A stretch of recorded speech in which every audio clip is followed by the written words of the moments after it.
Hey everybody, bear with me on this video as I'm trying to learn how to use this fancy gizmo gimbal thing.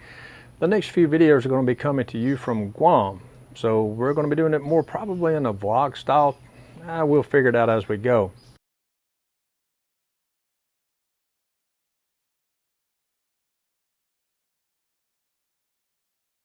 I'm not a grilling professional, but I do love to cook stuff outside on my grill or smoker.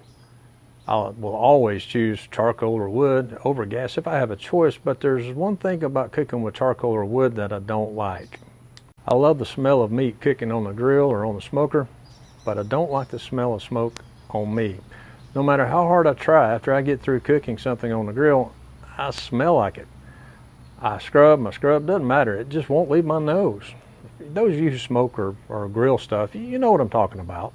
Back in another lifetime, I had a job working for a particular delivery company, driving one of those big brown trucks. You know who I'm talking about.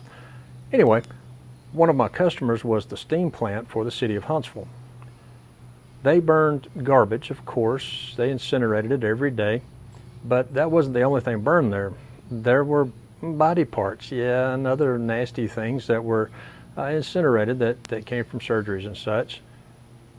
And it didn't matter what I tried to do, I smelled it, at least for the next hour. After I left there, the smell was unbearable. I don't know if anyone ever smelled it on me, but I sure did. I couldn't get rid of it. If I ever forgot whether or not I'd been to the steam plant that day, all I had to do was inhale through my nose, and I knew quickly I'd been there. Thinking about these things makes the account of Daniel chapter 3 that much more amazing to me. Of course, Shadrach, Meshach, and Abednego miraculously survived the fiery furnace. On top of that, even Nebuchadnezzar saw a fourth figure in there with them that he described as the Son of Man. But there was another aspect to it that really just blows my mind. It says that their hair was not singed, their clothes were not changed, and not even the smell of fire was on them. To me, that's the most amazing part of this whole thing. They didn't even smell like they'd been in there. With certainty, I can say that miracles ceased in the 1st century or maybe in the very early 2nd century AD, but there's still application that we can make from this account. Whatever the situation, fully trusting in God will get us through to the other side unscathed.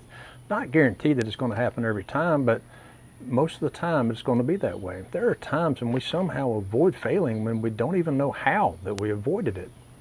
Somehow, some way, God carries us through. It could be through some other person. It could be that something we've done ourselves, not a superhuman thing, but just being the humans that God created us to be.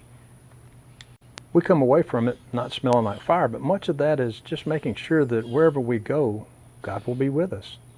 Shadrach, Meshach, and Abednego were men who would not go where God was not going to be with them. They would not place themselves in the position to be tempted or to bow down to Nebuchadnezzar's golden statue. That was what got them in the fiery furnace in the first place. They set an example for us by refusing to go where God would not be, and that was at that place of worshiping another God. We see examples like this, yet for some reason we still allow ourselves to be tempted or to put ourselves there bowing down to, figuratively, another God. That's with a little g. We put ourselves in places to where, God's just not going to be with us, whether it's sexual promiscuity, drunkenness, drug abuse, cursing, you name it. Whatever the sin you can think of, we can put ourselves there on purpose, and God's just not going to be there with us. We're going to come out smelling like the fire. There's not enough soap in the world to get that smell off of us. The smell of sin is a stench that we just cannot shake. God was not with us in there because we didn't want him to be. That's not to say there's not hope. For if we walk in the light, the blood of Christ will continually cleanse us from our sin. 1 John chapter 1, verse 7. God will forgive us of that sin if we confess it to him. 1 John chapter 1 and verse 9. If you smell like the fire, come and get washed in or by the blood of Jesus Christ. For more information, email us at mgmquestions@thegospelplan.org. This has been the Mississippi Gospel Minute.